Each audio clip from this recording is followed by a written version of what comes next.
शुक्राना है गुरु के लाख लाख, जो हम सब इकट्ठे होके बैठते हैं एक समूह में, और ये सब कैसे हुआ? गुरु की बदौलत, माता जी की बदौलत, प्रीतम भगवान की बदौलत आज सबके अंदर मजबूती है, आत्मनिश्चय के साथ।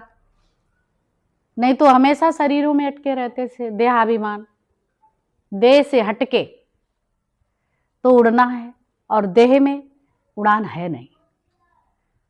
जब अपने निश्चय में है तो उड़ान है, तो हल्के हैं, नहीं तो बहुत भारी है। अभी कितनी अच्छी प्रेम की बात चली, प्रेम की महिमा तो बहुत है ही, और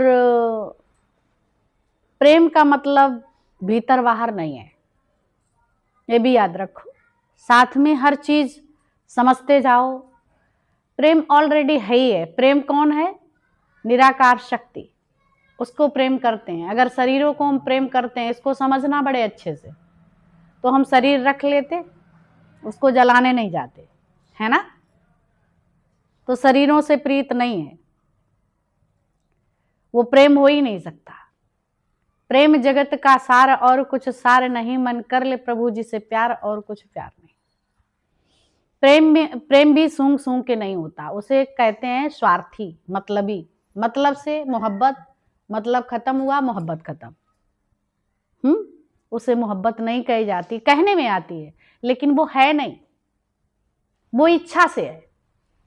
जहां मेरी इच्छाएं पूरी होती हैं, उसे हम प्रेम करने लग जाते, चूमने चाटने लग जाते, लग जाते हैं कि नहीं? और जो हमारे अनुसार नहीं चलता है, उससे अपने आप प्रेम खत्म होने लगता है। प्रेम कोई विषय वस्तु नहीं है। प्रेम भगवान ने किया तो गोपियां कहती थी, सारा समय मेरे साथ रहते हैं, कहते मैंने स्त्रियों का मुख नहीं देखा, स्त्रियों का मुख नहीं देखा, और इतना सारा मैंने भोजन बनाया। दुर्वासा जी कहते हैं कि मैंने अन्न नहीं खाया। कितने झूठे हैं दोनों, क्योंकि वो तत्व से बात करते थे, क्योंकि ये शरीर का भोजन है, अन्न जो भी है। और स्त्री का मुख नहीं देखा, स्त्रियों का, तो सारा समय मेरे साथ रहते हैं, कभी मक्खन चुराते हैं, कभी कुछ करते हैं। गोपियां कहती हैं, वो कहते हैं स्त्रियों का मुख नहीं देखा। उनमें रहने वाली वो आत्म शक्ति, जो निराकार शक्ति है, भगवान कृष्ण ने उसको देखा था कि सर्वत्र मैं ही हूं। ये प्रेम है, समझ रहे हो? इसको प्रेम कहते हैं। प्रेम कोई ये नहीं, प्रेम कभी प्रेम अगर व्यक्ति करता है तो कभी कोई गिरता नहीं है, लेकिन संसार में प्रेम करते हैं तो कोई फांसी लगा लेता है, कोई ट्रेन के नीचे कट जाता, कोई ले जाता, बिक्री कर देता, खर्चा नहीं चला पाता। लड़के जो नवयुवक हैं वो शादी करते हैं, पैसा इधर भी नहीं उधर भी नहीं, चोरी चपाटी करके माँ बाप के पास ले गए, खर्चा नहीं चला, इंसल्ट हो रही है, या तो खुद कट मर जाएंगे ना, या फिर धोखे धक्के, या फिर कहेंगे चलो इसको बीबी क्या रखें, इसे ले चलें और बाजार में बेच दें। उसे बेच देते, अपना भाग आते, कभी ट्रेन के नीचे फेंक देते, या खुद मर जाते, है ना? तो ये प्रेम हुआ? इसको प्रेम नहीं कहते हैं। शारीरिक संबंधों को प्रेम नहीं कहा जाता, शारीरिक सुखों से कोई प्रेम नहीं कहा जाता।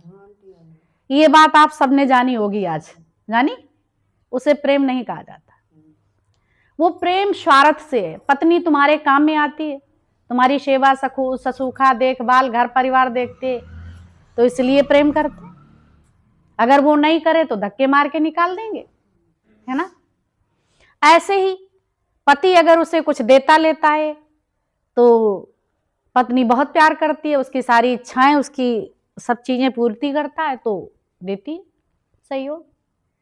अगर वो ड्रिंक करने लगे, जुआरी शराफी हो, है ना, घर में बर्बादी करे, तो स्त्री बड़ी दुखी हो जाएगी, समझाने की कोशिश करेगी, परेशान होगी बहुत, और यहां तक कि जब किसी तरह से नहीं मानेगा तो मारने का प्रयास करेगी।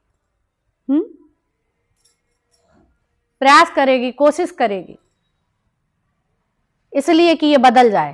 ठीक हो जाए, सही हो जाए, क्योंकि सब जगह स्वार्थ है। या फिर वो मर जाती या फिर वो मर जाता। दुनिया में यही तो है। वादा तो 7 जन्मों का किया, 7 फेरे भी लिए, और वचन जो सुनाए गए उन पे अमल ही नहीं किया। सब अपने मन मर्जी से चल रहे हैं। पति व्यभिचार करता है तो क्या पत्नी को पसंद आता है? अगर पत्नी व्यभिचार करती है, शादी जरूर करके आए, क्या पसंद आता है? लेकिन जो व्यभिचार करने के बावजूद भी एक दूसरे को किसी पसंद करते हैं, प्रेम करते हैं, तो वो भी नहीं है। वो तो सिर्फ कितने थोड़ी पल के लिए। तो संसार में जिसे हम प्रेम कहते हैं वो सच में प्रेम नहीं है, प्रेम नहीं है। ये सब स्वार्थ से संसार बंधा पड़ा है। माँ बेटे से क्यों बंधी पड़ी है? वो भी स्वार्थ है ना। एक तत्व ज्ञानी, एक परमात्मा का तुमसे कोई स्वार्थ नहीं है। तुम मजदूरी उससे लेना चाहते हो तो वो मजदूरी दे देता है भगवान, और अगर तुम उसके होना चाहते तो वो अपना बना लेता है कि नहीं? अगर पूजन भजन यज्ञ इत्यादि करते, मैंने भगवान तुम्हारे लिए ये सब किया, तुमने मेरे लिए क्या किया, भगवान हमको ये दे देना, तो वो भी दे देता। अगर तुम्हारी प्रारब्ध में है तो वो देता है, और दे के वो पल्ला तुम्हारा अपना छुड़ा लेता है। भाई तुम्हारी मजदूरी, जैसे दिन भर लेबर ही करी तुमने, जाके कोई मकान बन रहा या रोड पे या नहर तालाब ये खुद रहे, उसमें मजदूरी आपने करी, तो किसी पे एहसान नहीं किया, एहसान किया, उसके बदले में तुम्हें शाम को मजदूरी मिल गई। आप हक से उससे नहीं बोल सकते, कोई बात कह सकते तुम मेरे हो? बोला भाई हम कैसे तुम्हारे? भाई तुम्हारा इतने टाइम तक काम था और उसके बदले में तुम्हें हमने दे दिया, अब हमारा तुम्हारा काम खत्म, है ना। ऐसे ही ये संसार है, उसे प्रेम नहीं कहते। चाहे वो चोर हो, चाहे चालाक हो, चाहे जड़ हो, चाहे चेतन हो, चाहे फल हो, चाहे फूल हो,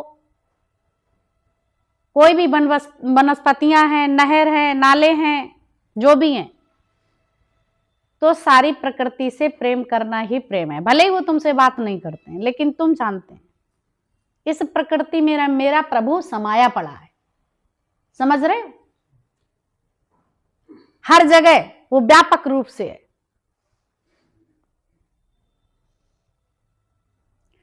हरि व्यापक सर्वत्र समाना। परमात्मा व्याप्त रूप से हर जगह समाया पड़ा है, सभी में है। कोई ऐसी जगह नहीं है जहां वो नहीं रहता। सारी प्रकृति से प्रेम होना ही प्रेम भगवान का कहा गया है, सबसे, चाहे वो अच्छा हो चाहे बुरा हो। अगर शरीरों में देखते हैं तो शरीर में हम भी बैठे हैं तो हमारे में भी कर्म दिखेंगे, तो आप कैसे प्रेम कर पाएंगे? हम तुम में तुम्हारे कर्म देखेंगे, तुम मेरे कर्म देखेंगे, घर के सदस्य हैं उनमें तुम कर्म देखेंगे, तो प्रेम क्या कर पाएंगे? या क्लास में अपने जाएंगे तो किसी को अच्छा देखेंगे, किसी को होशियार देखेंगे, किसी को गरीब देखेंगे, किसी को अमीर देखेंगे, तो ये प्रेम नहीं है। प्रेम से इजहार नहीं करना होता, किसी को मैं इजहार करना है। प्रेम छुपा के रखा जाता, छपा के नहीं। भक्ति करे पाताल में प्रकट होए आकाश, और रज्जब तीनों लोक में छिपे ना हरि का दास। जो भी कार्य किया जाता छिपके किया जाता। अगर आप कोहिनूर हीरा लाते हैं तो छुपा के लाएंगे, ना कि लोगों को दिखा के लाएंगे, नहीं तो तुम्हें मार देंगे रास्ते में और हीरा भी छीन लेंगे कि नहीं। और फिर घर में भी जो सदस्य होते हैं उनसे भी छुपा के रखते हैं, सबको नहीं बताते, ऐसी जगह रख देते लोग जाने नहीं, पता नहीं मैं कहीं लेना जाए, वहां भी छुपा के रख देते हैं। तो ऐसे घर में भी तुम्हारे भक्ति को कोई समझ न पाए, इतनी छुपा के रखो कि मैं ज्ञानी हूं या ध्यानी हूं, मैं ऐसा हूं, मैं वैसा हूं, मुझे ज्ञान आ गया समझ में या नहीं आया। तब उसमें बोला है ज्ञानी ध्यानी नरक पड़े और स्वर्ग पड़े हत्यारे। अभिमान के कारण ज्ञानी ध्यानी भी नरक में पड़े रहते हूं मैं, दीर्घ रोग। मैं कुछ हूं, जैसे यहां बैठ के मेरे अंदर ये आ जाए कि मैं सुनाने वाला हूं, मैं बहुत अच्छा वक्ता हूं, मैं सत्संगी हूं और ये सब मेरे अधीन है, ये समझ लो ये तुम्हारी गिरावट है। सारी सृष्टि परमात्मा के अधीन है, उस निराकार के अधीन है। नहीं तो राजा है, टाटा बिरला कोई भी हो, पैसे की कमी हो या ना हो, लेकिन जब वो साथ देता है तो कैसे ठुमक ठुमक के चलते हैं, नहीं देता तो शमशान पे पहुंच जाते हैं। तो कौन साथ देता है? परमात्मा। तब उसमें बोला गया है, एक के सादे सब सदे और सब सादे सब जाए।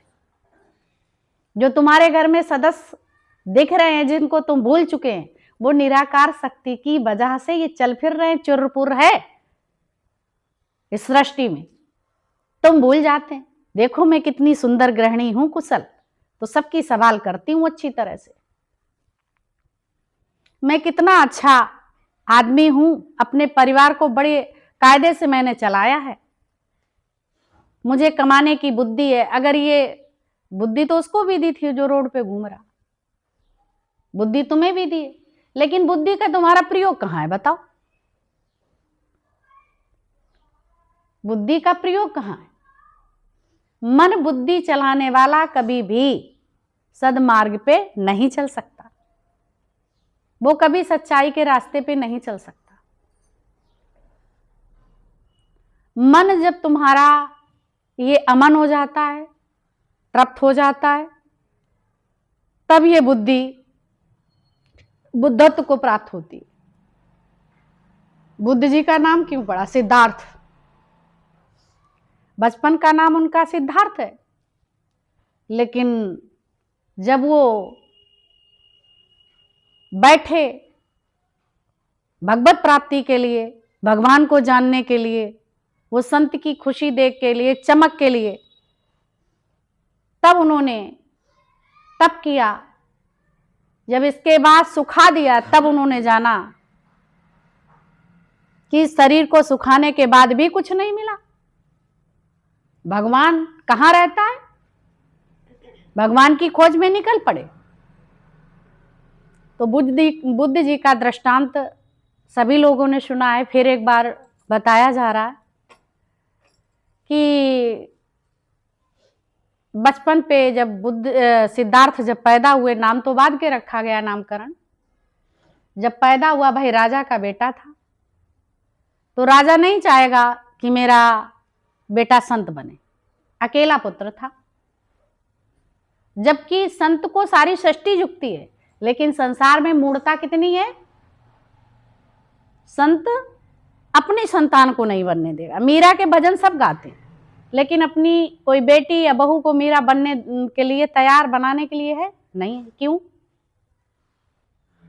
जानते हैं कि ये बहुत अच्छा रास्ता है, और फिर भी क्योंकि हमारा विषयों में साथ नहीं देंगे, गंदगी में मेरा साथ नहीं देंगे साधु संत, इसलिए हम अपने बच्चों को गटर में ही रखते। मैं क्योंकि हम भी गटर में हैं और ये भी सब गटर में ही रहें।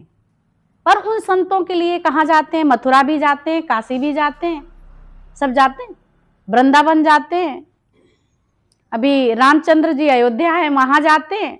जाते हैं किस लिए जाते हैं? क्योंकि उनका जीवन महापुरुषों का सधा हुआ है, राम का भी, कृष्ण का भी। ये योगी हैं और ये योगियों के खातिर सब लोग जाते हैं और ये संतों की ही शरण, ब्रह्मज्ञानियों की शरण में ही रहे। पठन पाठन भी इनका हुआ, जाते हैं। लेकिन हर एक आम व्यक्ति भी अपनी संतान को इस तरफ अग्रसर नहीं करता है, क्योंकि उनका डर है कि मुझे कौन देखेगा, मुझे कौन सुनेगा। लेकिन दादा ने ये काम बड़ा सरल कर दिया, बड़े दादा ने ये सब सारा काम सरल कर दिया। ना घर से भागना है, ना भोगना है, ना वस्त्र बदलना है, ना टीका धारण, ना कान फड़वाना है, ना तुम्हें वेशभूषा बाहर से बदलना, ना कंठी, ना माला, कुछ नहीं। बस जो संसार में पहले करते थे वो करना बंद कर दो और जो गुरु बताए वो कार्य करो।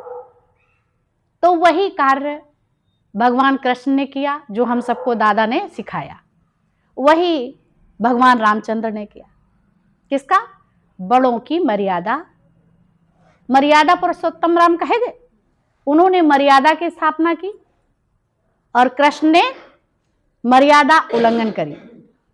दोनों पाठ बहुत महत्वपूर्ण है और जीवन में दोनों पाठ ही होना चाहिए।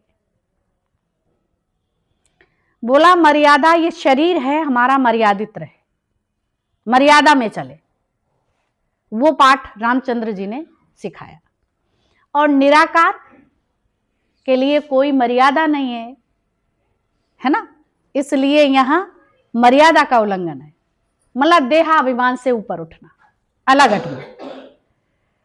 देखो कितनी 16,108 रानियों के बीच में भगवान कृष्ण हैं, फिर भी वो पूजनीय है, क्योंकि वो शरीरों से प्रीत नहीं करते हैं। किससे करते हैं? निराकार शक्ति से। नहीं तो भेद बुद्धि उसको कम उसको ज्यादा लगेगा। तो किससे करते हैं? निराकार शक्ति के रूप में सर्वत्र करते हैं।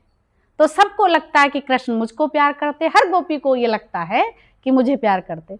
संत के पास तुम जाओ, कोई भी किसी की तरफ बैठे देख के, अरे मुझे बहुत प्यार करे, मुझे देख के रह गए, मुझे बहुत पूछा, हर व्यक्ति कहता है। उनकी दृष्टि, क्योंकि वो क्या समझ के बात करते हैं, मैं ही तो हूं, और अपने को क्या गाली दोगे? नहीं दोगे ना।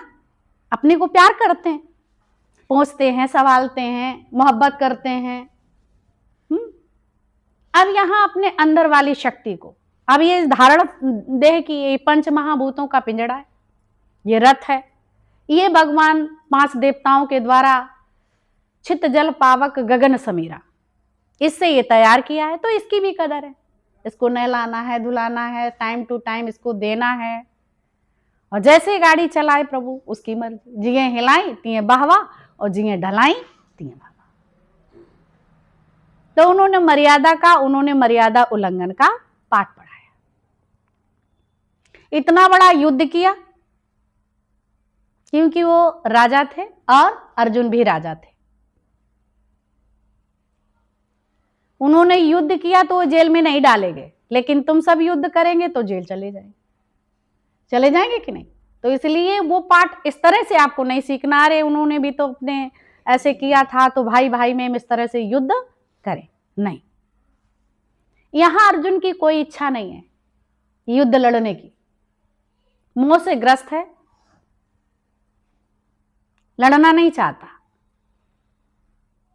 और भगवान भी निरासक्त होते हुए देखना चाहते हैं, वो भी नहीं चाहते हैं कि युद्ध हो। पर जब अधर्म व्याप्त होने लगा तो उन्हें धर्म की स्थापना के लिए भगवान श्री कृष्ण प्रकट हुए। फिर उन्होंने लोक कल्याण के लिए यह धर्म युद्ध रखा।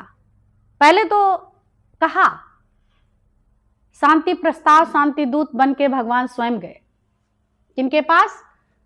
कौरवों के पास। पर यह प्रस्ताव उन्होंने ठुकरा दिया। जब ये प्रस्ताव ठुकरा दिया तो उनको कोई अंदर में खिन्नता और भिन्नता नहीं आई। सुबह सुबह उठ के दोनों पहुंच गए, अर्जुन भी पहुंच गए और दुर्योधन भी पहुंच गए युद्ध की व्यवस्था तैयारी के लिए। तो उठ के बैठे सुबह, उन्होंने कहा कि ये दोनों इसी कार्य, भाई कैसे आए हो? बताया वृतांत। ठीक है, मदद लेने आए। बोला एक तरफ मैं निहत्था रहूंगा और एक तरफ मेरी अक्षवानी सेना होगी। पहले दुर्योधन गया था तो दुर्योधन ने कहा पहले मैं मांगूंगा। तो बोला बिल्कुल आप मांगिए। उन्होंने मांगा, बोला अक्षवानी सेना चाहिए, क्योंकि वो राजा था और आंतरिक उसको ज्ञान नहीं था, प्रेम नहीं था, भगवत भाव नहीं था, अपने को बड़ा बलशाली समझता था। और युद्ध में तो सेना काम आती है, और एक व्यक्ति निहत्था क्या करेगा? और एक तरफ मैं निहत्था रहूंगा। बड़ा खुश। कौन? अर्जुन भी खुश और दुर्योधन भी खुश। दुर्योधन चापलूसी है। ये संसार कैसा है? दुर्योधन जैसा। बिना ब्रह्म ज्ञानी के बुद्धि कैसी है? दुर्योधन जैसी। ये याद रखना। बिना तत्व ज्ञानी के जीवन कैसे है? दुर्योधन जैसा। भले ही आप ये कहो मेरा अर्जुन जैसा नहीं हो सकता। एक उधर सकामी है, इधर एक निष्कामी। तो उसका जीवन इतना सुंदर अर्जुन का कि वो बस प्रभु को पाके इतना प्रसन्न कि भगवान ये हैं तो मेरे पास सब कुछ है। उसको ये चालाकी नहीं थी कि युद्ध के लिए क्या चाहिए। वो क्या चाहता था? भगवान मेरे साथ हैं तो मेरे लिए सब कुछ है। जिसने भगवान को ही ले लिया हो तो विजय सेना वालों की होगी या फिर उसकी होगी। जिसके पास भगवान है, जिसके द्वारा सारी सृष्टि रचित है, वो हर घर के विषय में जानने वाला है, तो वो कभी हारेगा? निहत्थे होके भी नहीं हारता। उसके अस्त्र शस्त्र उसके हाथ में। लेकिन जिसको दिव्य दृष्टि है उसको पता है, और जिसके अंदर ये दिव्य दृष्टि नहीं उसको पता नहीं। वो बाहुबल, धन संपत्ति, व्यवहार, इतना उतना, सेठ साहूकार, धन संपत्ति की ओर भागता रहता है। अर्जुन तो भागा नहीं, ठहर गया। मोह जब तक था तब तक उत्तर प्रश्न है। मोह समाप्त हुआ, उत्तर प्रश्न समाप्त हो गए। समाप्त हो गए। जैसा प्रभु आप बताएंगे वैसा ही विश्वास हो गया पूरा। जैसे जैसे उन्होंने बताया वैसे वैसे अर्जुन चलता गया। जब युद्ध समाप्त हुआ तो कहा प्रभु जीता तो ये युद्ध गया आपकी बदौलत। जितने भी वहां पे संजय और उनको क्या उनका नाम था जो सिर कटा था, खाटू श्याम के नाम से जाने जाते हैं, बर्बरीक। तो उन्होंने जब देखा, क्योंकि इनको दिव्य दृष्टि मिली थी, देखा, जब उनसे पूछा गया भाई कौन युद्ध, बोला ये युद्ध प्रभु के द्वारा जीता गया।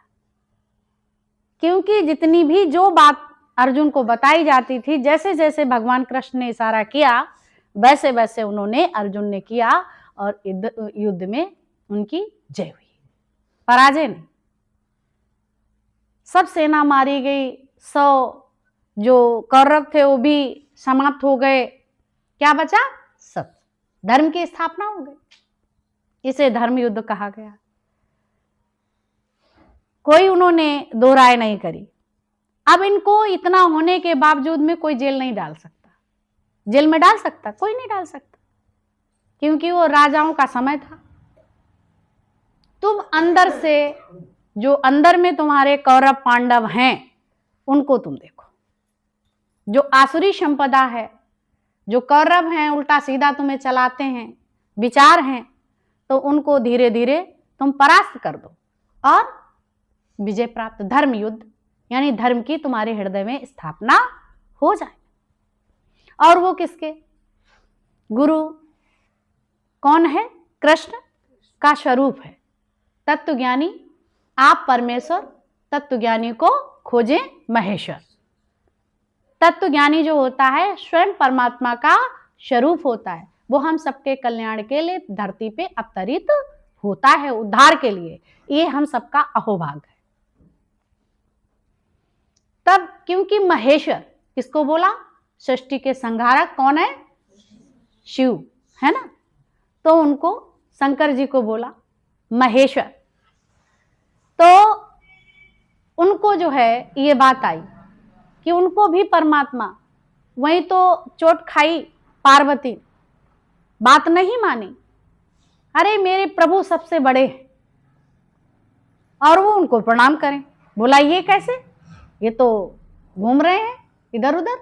हे खगे हे मृग मधुकर श्रेणी तुम्हें देखी सीता मृग ने। ये तो भगवान हो ही नहीं सकते, ये साधारण मनुष्य हैं।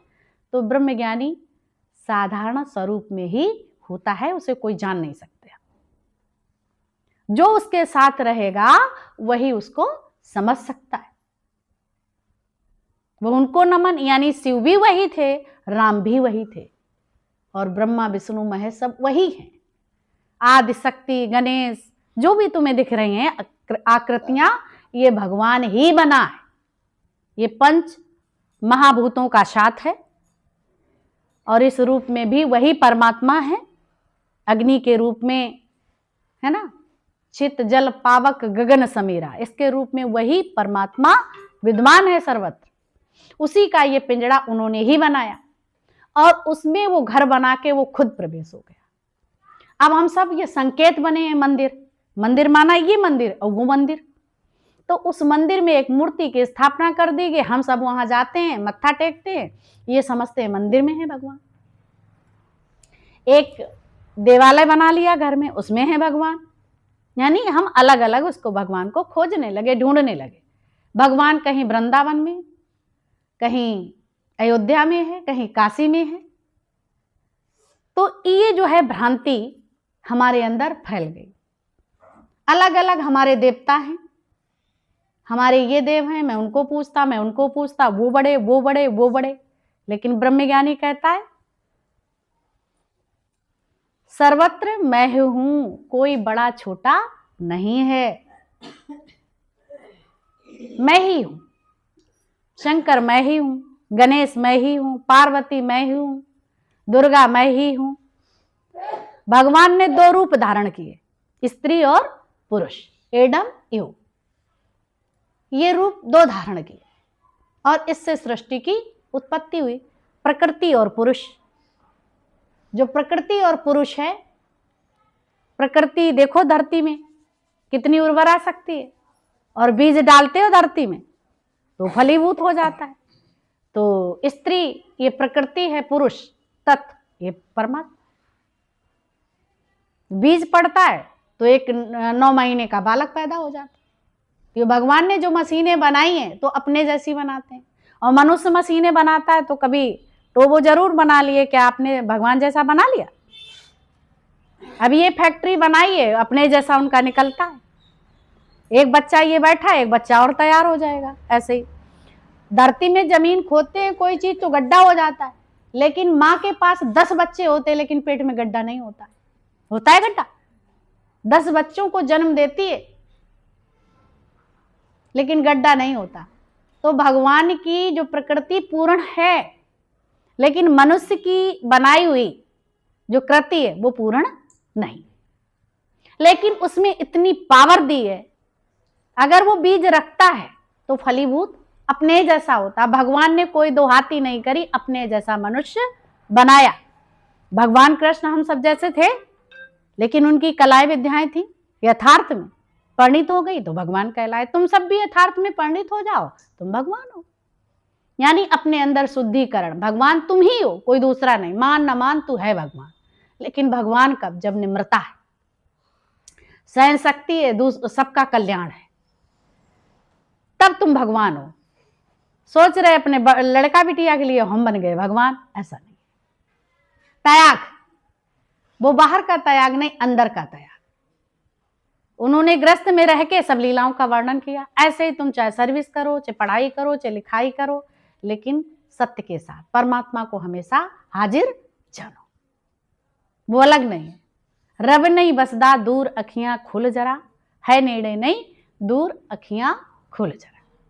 परमात्मा दूर नहीं है, इतना नजदीक है, पलक झपकते तो देर लगती, पर उसको प्रकट होते देर नहीं लगती। तो निराकार शक्ति सर्वत्र है, प्रेम है।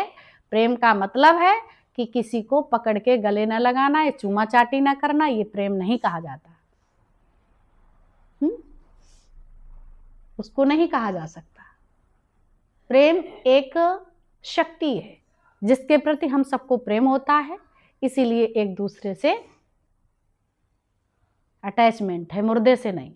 पत्नी तो सोई रहती है एक ही पलंग पे, लेकिन जब मरता है तो प्रेत प्रेत कर भागी, भाग खड़ी होती, भाई प्रेत है, अब नहीं मैं इसके पास जा सकती, इतनी डरती। नहीं तो उसके बिना तो खाती नहीं, पीती नहीं, बैठती नहीं, उठती नहीं, उनके बिना तो मैं रह ही नहीं सकती। लेकिन उस दिन कहती नहीं, मैं उनके पास जा ही नहीं सकती।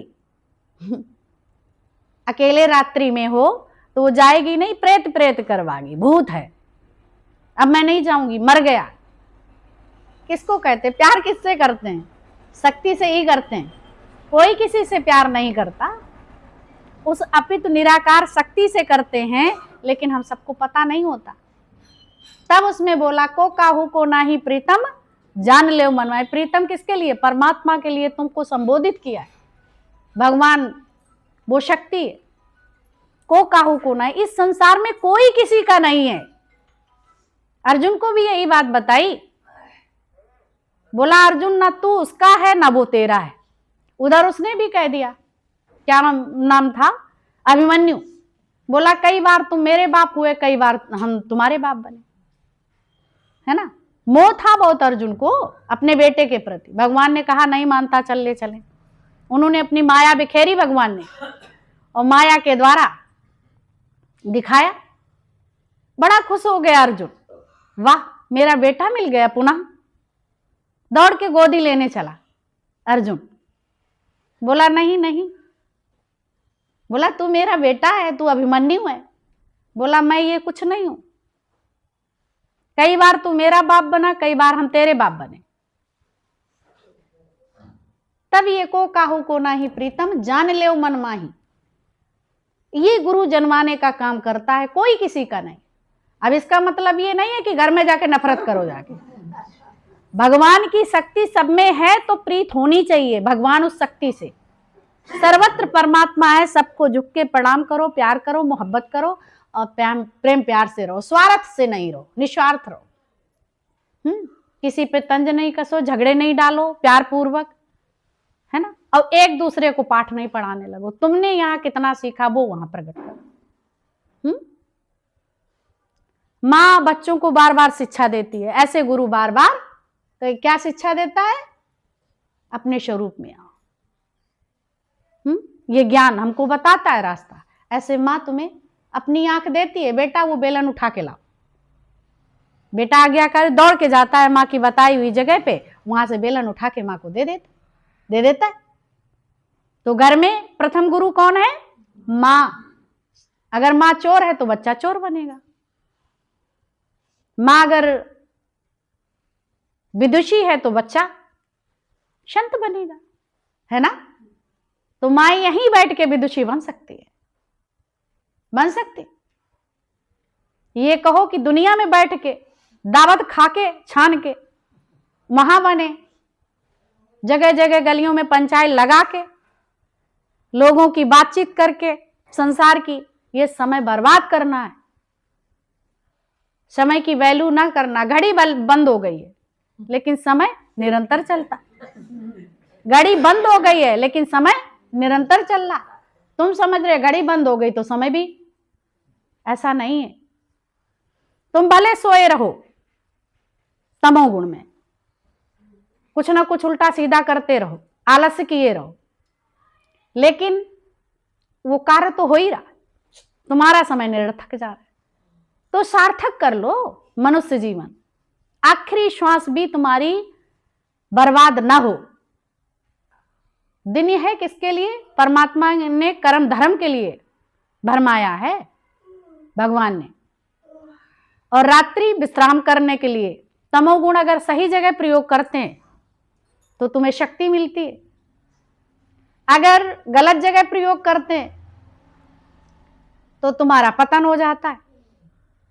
वैसे तीनों बहुत अच्छे हैं, तुम्हारी सहायता करते हैं, लेकिन तुम्हें तरकीब नहीं है उनको इस्तेमाल करने की, है ना।